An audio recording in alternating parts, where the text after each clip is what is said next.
الحمدللہ رب العالمین والصلاة والسلام علی رسولہ الکریم وعلی آلہ واصحابہ اجمعین اما بعد فاعوذ باللہ من الشیطان الرجیم بسم اللہ الرحمن الرحیم رب اشرح لی صدری ویسر لی امری واحلل عقدۃ من لسانی یفقہوا قولی۔ بخاری اور مسلم کی ایک روایت ہے جس میں نبی صلی اللہ علیہ وسلم نے ایک ایسے شخص کا ذکر کیا جس نے 100 قتل کیے تھے اور پھر اللہ سبحانہ تعالیٰ کے سامنے توبہ کی اور اللہ تعالیٰ نے اس کو معاف کیا۔ بڑی معروف حدیث ہے، بہت سے لوگوں نے سنی بھی ہوتی ہے اور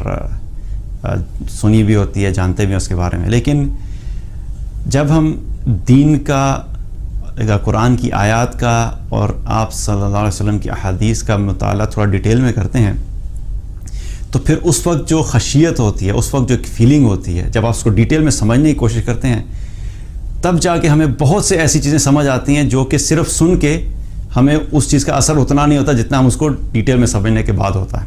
تو آج ہم اسی کے بارے میں بات کریں گے اور اس میں کیا کیا ہمارے لیے لیسنز ہیں وہ بھی ہم بات کریں گے، کیونکہ جب میں پڑھ رہا تھا تو مجھے بہت سی ایسی چیزیں جو ہے اس میں سمجھ بھی آئیں اور علماء نے اس کے بارے میں لکھی بھی ہیں، تو انشاءاللہ وہ شیئر کریں گے اور اس میں ہم بات کریں گے۔ تو یہ حدیث بخاری اور مسلم میں موجود ہے، الفاظ تھوڑے تھوڑے مختلف ہیں اور کچھ جگہوں پہ ایڈیشنل الفاظ بھی ہیں بخاری اور مسلم میں ہی، تو اس پورے واقعے کا، وہ اس حدیث میں جو پورا واقعہ ہے اس کا ایک مفہوم میں آپ کے سامنے بیان کروں گا، پھر اس کے اوپر ہم بات کریں گے ڈیٹیل میں۔ نبی صلی اللہ علیہ وسلم نے فرمایا کہ تم سے پہلے لوگوں میں ایک شخص گزرا جس نے 99 قتل کیے، اور 99 قتل کرنے کے بعد اس کو احساس ہوا کہ اب وہ توبہ کرنا چاہتا ہے، تو وہ لوگوں کے پاس گیا اور لوگوں سے جا کے پوچھا کہ مجھے کسی ایسے شخص کا، کسی ایسے عالم کا پتہ بتاؤ جس کے پاس جا کے میں یہ بات کر سکوں، اس سے پوچھ سکوں کہ کیا میری توبہ قبول ہو سکتی ہے کہ نہیں ہو سکتی۔ تو لوگوں نے بتایا کہ فلاں جگہ پہ ایک راہب ہے، اس کے پاس چلے جاؤ۔ تو اس نے جو پتہ لیا اس کے بعد وہ چلا گیا اس کے پاس، اس سے جا کے کہا کہ میں نے 99 قتل کیے ہیں، تو کیا میری توبہ قبول ہو سکتی ہے؟ تو اس راہب نے کہا تمہاری توبہ تو بالکل قبول نہیں ہو سکتی۔ تو جب اس نے یہ کہا تو اس شخص نے اس راہب کو بھی قتل کر دیا، اور جب اس کو قتل کیا تو کیا ہو گیا، اب سینچری پوری ہوگی، 100 قتل پورے ہو گئے۔ پھر لوگوں کے پاس گیا کہ مجھے کسی ایسے عالم کا پتہ بتاؤ کہ جس سے جا کے میں پوچھ سکوں کہ کیا میری توبہ قبول ہو سکتی ہے کہ نہیں ہو سکتی۔ تو لوگوں نے کہا کہ فلاں جگہ پہ ایک عالم ہے، تم اس کے پاس چلے جاؤ، اس سے پوچھ لو۔ اب وہ شخص اس عالم کے پاس گیا اور جا کے اس عالم سے کہا کہ میں نے 100 قتل کیے ہیں، تو کیا میری توبہ قبول ہو سکتی ہے کہ نہیں ہو سکتی؟ تو اس عالم نے کہا کہ کون ہے جو تیرے اور تیری توبہ کے درمیان حائل ہو سکے؟ تمہاری توبہ قبول ہو سکتی ہے، تم توبہ کرو، اور فلاں جگہ پہ ایک بستی ہے جس میں نیک اور صالحین رہتے ہیں، تم اپنی بستی کو چھوڑ کے ان لوگوں کی بستی میں چلے جاؤ، صالحین کی بستی میں چلے جاؤ، وہاں پہ لوگ عبادت گزار ہیں، اور بس توبہ کر کے تم اس بستی کی طرف چلے جاؤ۔ اس شخص نے یہی کیا، توبہ کی، اپنا علاقہ چھوڑا اور اس بستی کی طرف جانا شروع کر دیا جو صالحین کی بستی تھی۔ اب وہ اس بستی کی طرف جا رہا تھا کہ راستے میں اس کو موت آ گئی۔ اب جب اس کو موت آئی تو اس کی روح قبض کرنے کے لیے رحمت کے فرشتے بھی آ گئے اور عذاب کے فرشتے بھی آ گئے۔ رحمت کے فرشتے آئے اس کی روح قبض کرنے کے لیے، تو عذاب کے فرشتوں نے کہا بھائی تم کیسے اس کی روح قبض کر سکتے ہو؟ تو رحمت کے فرشتوں نے کہا کہ کیونکہ اس نے توبہ کر لی ہے اس لیے اس کی روح ہم قبض کریں گے۔ تو جو عذاب کے فرشتے تھے انہوں نے کہا نہیں، اس نے تو اپنی زندگی میں کوئی اچھا کام کیا ہی نہیں، اس کی روح تو ہم قبض کریں گے۔ اب دونوں فرشتوں کے درمیان کیا ہو گیا، ڈسپیوٹ ہو گیا کہ کون اس کی روح قبض کرے گا۔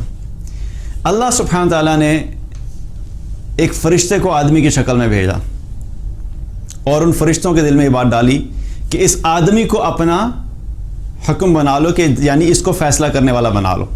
تو ان فرشتوں نے کہا ٹھیک ہے، ہم اس کو کہتے ہیں کہ فیصلہ کرے کہ اس کی روح اب کون قبض کرے گا۔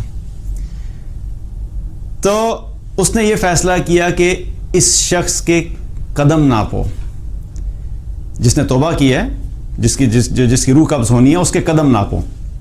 اگر یہ صالحین کی بستی کے قریب ہوا تو اس کی روح جو ہے وہ رحمت کے فرشتے قبض کریں گے، اور اگر یہ وہ گناہگاروں کی بستی کے قریب ہوا تو اس کی روح کون قبض کرے گا؟ عذاب کے فرشتے قبض کریں گے۔ صالحین کی بستی کے قریب ہوا تو رحمت کے فرشتے قبض کریں گے، اگر گناہگاروں کی بستی کے قریب ہوا تو عذاب کے فرشتے اس کی روح قبض کریں گے۔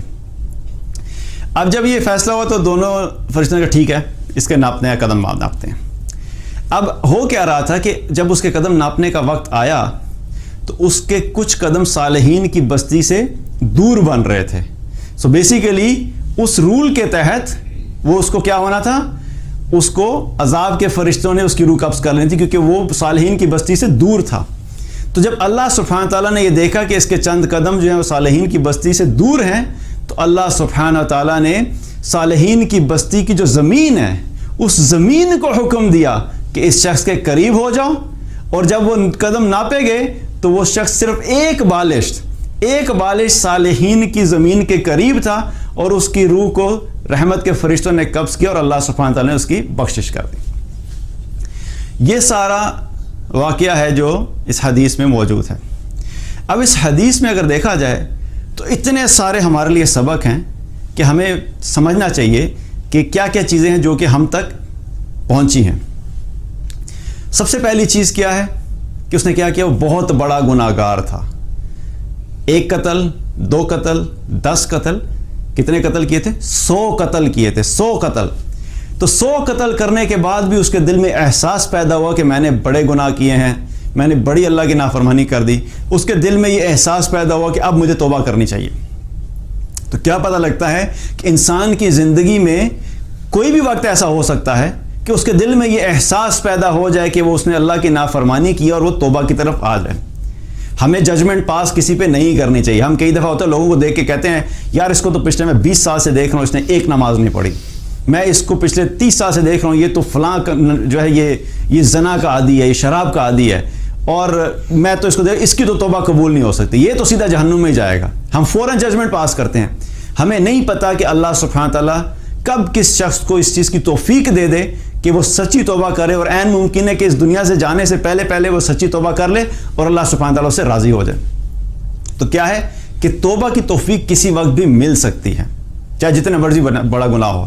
دوسری بات کیا پتہ لگتی ہے کہ جتنے بھی گناہ اپنی زندگی میں کیے ہیں، کبھی مایوس نہیں ہونا، کبھی یہ نہیں سوچنا کہ نہیں میں نے تو اتنے گناہ کیے اب میری توبہ قبول نہیں ہو سکتی۔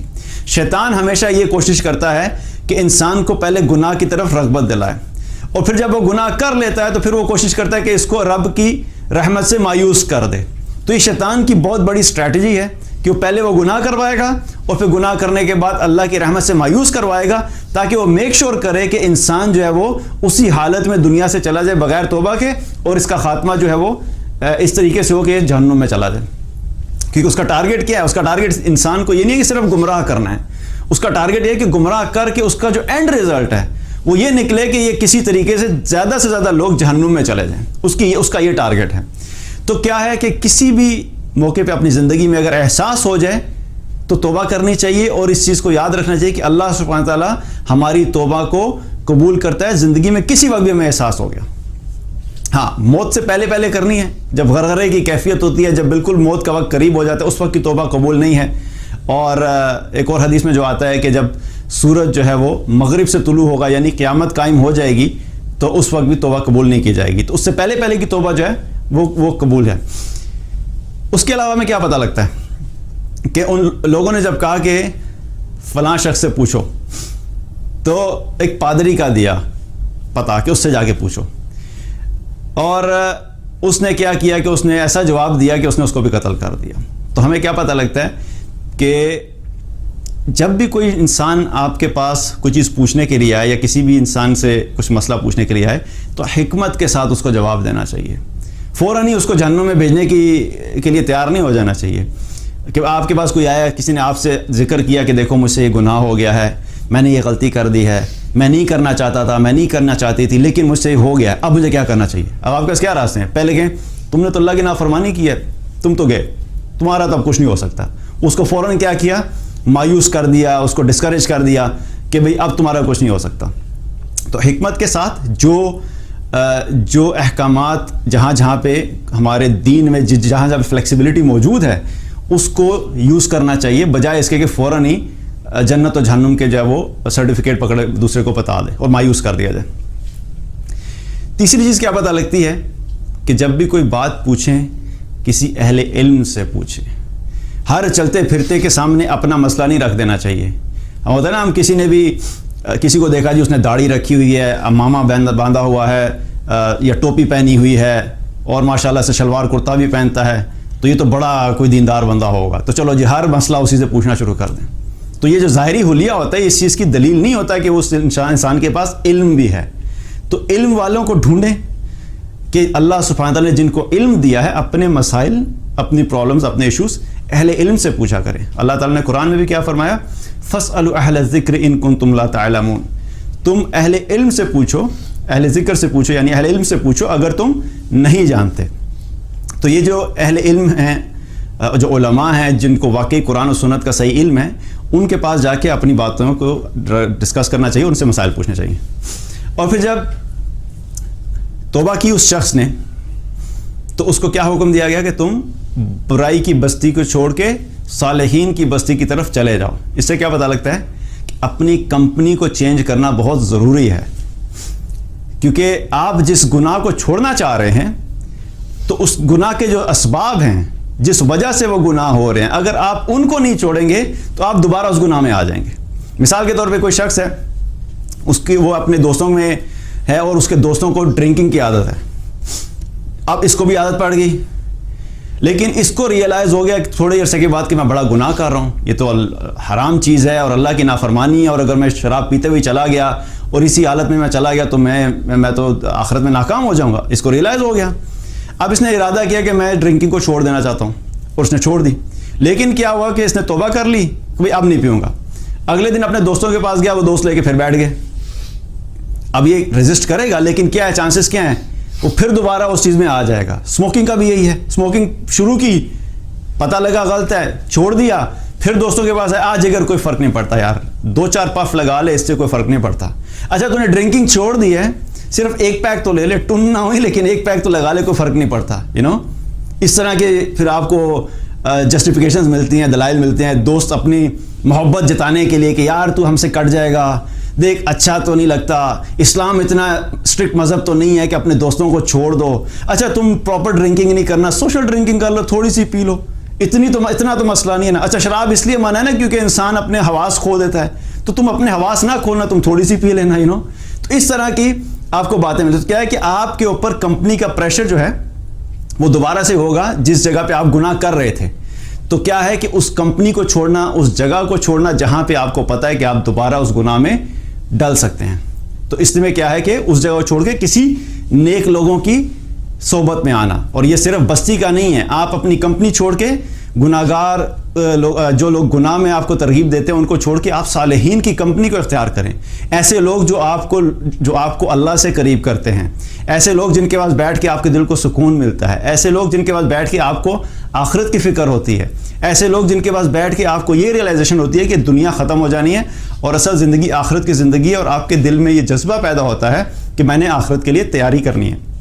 تو اپنی کمپنی کو چینج کرنا.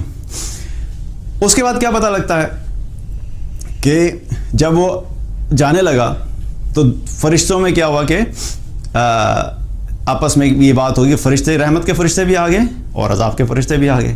اب یہ جو سارا سسٹم چل رہا تھا, نظام چل رہا تھا کہ اللہ سبحانہ تعالیٰ نے رحمت کے فرشتے بھی بھیجے, عذاب کے فرشتے بھیجے, تو میں آپ سے سوال کرتا ہوں کہ کیا کوئی بھی فرشتہ اللہ کے حکم کے بغیر آ سکتا ہے یا جا سکتا ہے؟ نہیں آ سکتا نا. یعنی یہ جو رحمت کے فرشتے ہیں یہ بھی اللہ کے حکم سے آئے, اور جو عذاب کے فرشتے ہیں وہ بھی اللہ کے حکم سے آئے.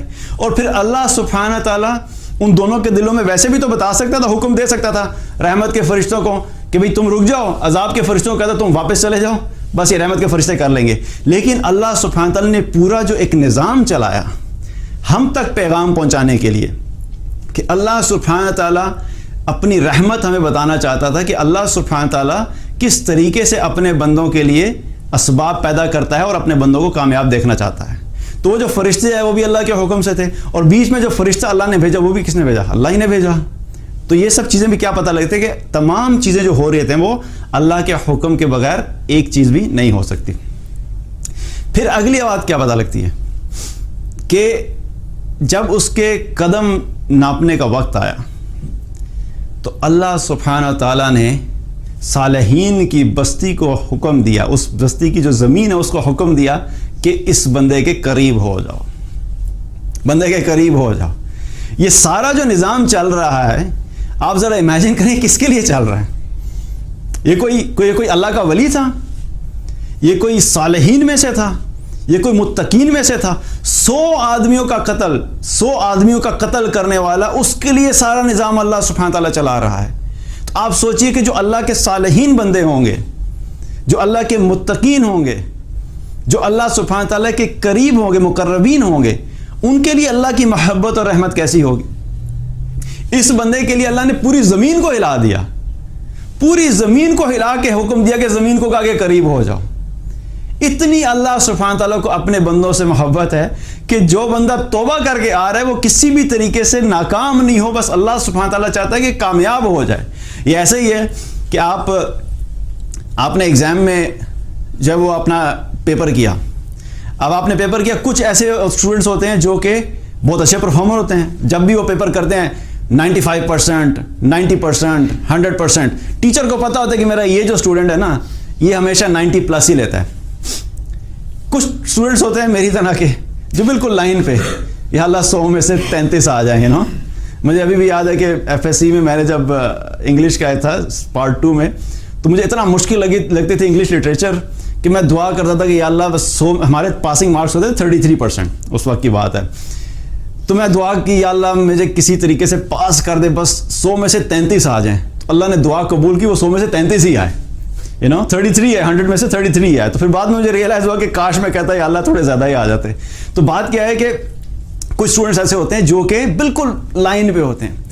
اب ٹیچر کو پتا ہوتا ہے, اب ایگزام ہوا 90% ہو تو کلیئر ہو گیا. اب یہ جو اسٹرگل کر رہا ہے اسٹوڈنٹ, یہ جو ہے نا 33% پاسنگ مارکس ہے, اب اس کے مارکس جو بن رہے ہیں, ٹیچر نے پیپر چیک کیا تو وہ بہت پیپر چیک کرنے کے بعد پتہ لگا اس کے 30 مارکس بن رہے ہیں, 3 سے رہ گیا, اب 3 پورے نہیں ہو رہے. تو ٹیچر کیا کرتا ہے, ٹیچر اس اسٹوڈنٹ کو چاہتا ہے کہ پاس ہو, تو ٹیچر کسی اور آنسر میں سے دیکھتا ہے, اچھا یہاں سے چلو اس کو میں ایڈیشنل پوائنٹ دے دیتا ہوں ایک, اچھا اس والے آنسر میں جو اس نے یہ لکھا ہے نا اس کے میں ایک اور ایڈیشنل دیتا ہوں, اور 1 نمبر اس کو چلو میں صفائی کا بھی دیتا ہوں کہ ایٹ لیسٹ اس نے پیپر صاف کیا ہے, چلو 1 نمبر, 3 نمبر دے کے کیا کہ کسی طریقے سے اس کو پاس کر دیا. تو اللہ سبحانہ تعالیٰ ہم سے اتنی محبت کرتا ہے کہ انسان توبہ کر کے جا رہا ہے, لیکن وہ اس صالحین کی بستی سے تھوڑا سا دور تھا, لیکن اللہ سبحانہ تعالیٰ نے اس انسان کے لیے زمین کو ہلا دیا کہ کسی طریقے سے میرا یہ بندہ جو کامیاب ہو جائے, اور اس کو بخش دیا گیا. تو کیا ہے کہ اللہ سبحانہ تعالیٰ کی رحمت کا پتہ لگتا ہے کہ اللہ کی کتنی رحمت ہے ایسے لوگوں کے لیے جو توبہ کرنے والے ہیں. یہاں پہ ایک اور چیز کا ہمیں کیا پتہ لگتا ہے, 100 قتل کیے, گناہ کیا اور پھر اس پہ ڈٹ گئے. ایسے لوگوں کے لیے رحمت نہیں ہے اللہ کی, یہ بھی یاد رکھیں. اکثر کیا لوگ مسکنسیپشن کا شکار ہوتے ہیں یا غلط فہمی کا شکار ہوتے ہیں, اللہ غفور رحیم ہے جی, میں تو نمازیں نہیں پڑھنی ہے, نماز بھی نہیں پڑھوں گا, زکوٰۃ ٹھیک ہے دے دی تو ٹھیک ہے, نہیں دی اللہ غفور رحیم ہے. اچھا چلو شراب پی لی, اس سے کیا فرق پڑتا ہے, شراب تو میرا اپنا ذاتی عمل ہے نا, میں کسی کا نقصان تو نہیں کر رہا, اصل چیز تو حقوق العباد ہے, میں تو لوگوں کی مدد بھی کر دیتا ہوں, لوگوں کے کام بھی آتا, اللہ غفور رحیم ہے. گناہوں پہ قائم رہنا, گناہوں پہ ڈٹے رہنا, اور پھر یہ کہنا کہ نہیں اللہ غفور رحیم ہے, تو یہ یاد رکھیں کہ یہ شیطان کی طرف سے ایک غلط فہمی ہے جو کہ ہمارے دلوں میں ڈالی گئی ہے. اللہ غفور رحیم ہے کس وقت, جب گناہوں سے آپ توبہ کر لیں گے تو واقعی اللہ غفور رحیم ہے. اللہ سبحانہ تعالیٰ گناہ کے اوپر تو گناہ کرنے کے بعد توبہ کرنے پہ سارے گناہوں کو معاف کر دیتا ہے. یہ شخص بھی جو ہے اللہ نے اس کو صرف 100 قتل کرنے پہ نہیں معاف کر دیا کہ مولوی صاحب کے پاس گئے تھے, عالم کے پاس گیا, صرف پوچھ لیا ہاں جی معافی ہو سکتی ہے, ہاں جی ہو سکتی ہے, توبہ نہ کی چلو جی اللہ معاف کر دے گا. توبہ کیا ہے, لازمی شرط ہے. یہ ساری رحمت کا جو نظام اللہ نے چلایا ہے اس شخص کے لیے, کس وجہ سے چلایا, توبہ کرنے کے بعد. توبہ کرنے کے بعد اللہ سبحانہ تعالیٰ توبہ کرنے والوں سے محبت کرتا ہے. اللہ سبحانہ تعالیٰ توبہ کرنے والوں سے محبت کرتا ہے. ان اللہ یحب التوابین, ان اللہ یحب التوابین, اللہ تعالیٰ توبہ کرنے والوں سے محبت کرتا ہے. تو یہ سب چیزیں جو ہے وہ ہمارے سامنے. اور آخری چیز کیا پتہ لگتی ہے کہ سچی توبہ سے بڑے گناہ بھی معاف ہو جاتے ہیں. اگر قتل جیسا گناہ معاف ہو سکتا ہے تو کیا ہے, اگر کسی انسان نے شراب پی وہ بھی معاف ہو سکتا ہے. اگر کسی نے غلطی سے کوئی غلط کام کر لیا, بے حیائی کا کام ہو گیا, وہ بھی معاف ہو سکتا ہے. کوئی غلط چیز دیکھ لی, حرام دیکھ لیا, وہ بھی معاف ہو سکتا ہے. جو بھی گناہ ہے اس پہ سچی توبہ کریں تو وہ معاف ہو جائے. اور سچی توبہ کے لیے کیا ہے کہ سب سے پہلی چیز کیا ہے سچی توبہ کے لیے, کہ اس گناہ کو چھوڑنا, یہ بہت لازمی چیز ہے. دوسری شرط کیا ہے کہ دل میں ندامت ہو, دل میں احساس ہو کہ یا اللہ یہ واقعی بڑی غلط ہو گیا میرے سے. اور تیسری چیز کیا ہے کہ آئندہ کبھی نہ کرنے کا پکا ارادہ ہو, کہ اب نہیں کروں گا, یا اللہ اس دفعہ ہوا بس اب کے بعد میں نے یہ گناہ نہیں کرنا. یہ چیزیں اگر اپنے ذہن میں ہوگی تو تبھی سچی توبہ ہوگی. لیکن اگر گناہ کیے جا رہا ہے, کیونکہ دیکھیں یہ اندر کی کیفیت ہوتی ہے, آپ کو میری نہیں پتہ, مجھے آپ کی نہیں پتہ, اوپر سے ہم کہیں استغفر اللہ استغفر اللہ استغفر اللہ, اور دل پھر یہی کہہ رہے ہیں نہیں یار کل دوبارہ جا کے یہی کرنا ہے. تو یہ کوئی توبہ نہیں ہے.